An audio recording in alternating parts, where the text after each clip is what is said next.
one thing that I really struggled with when I was doing the responsive web design course was I didn't grasp how to make your images responsive, and I finally got that down, and I just wanted to do a video on it real quick. The rest of it is very, very easy.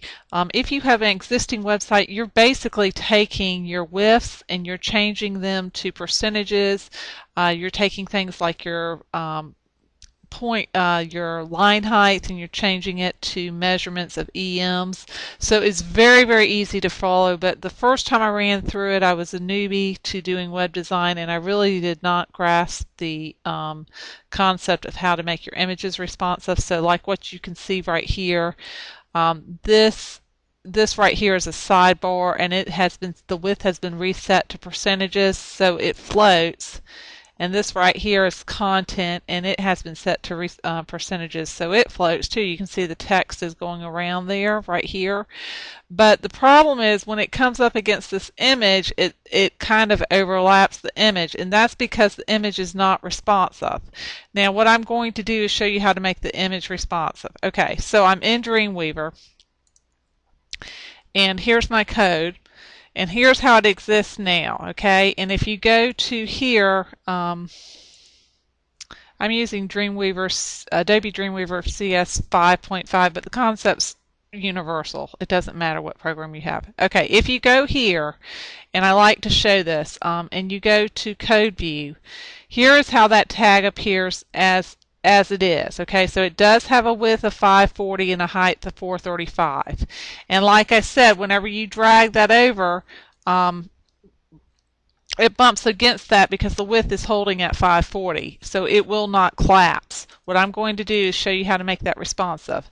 So you go to, you click this. If you click down here, this will select it for you. Then it'll tell you what your current CSS is if you've got your panel set up like this. See right there it says current, so this is my CSS, and then if you right click it and go to Code View, it'll bring you in there. Okay, so this is what the current CSS is. To make this responsive, you're going to set your width to 100%. Wait a minute.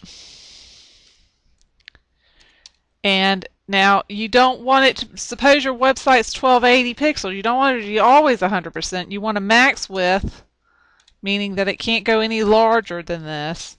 Whatever, on this particular image, whatever the image dimension is, this particular image is 540. So you're going to say, I don't want it to go any larger than 540 pixels wide.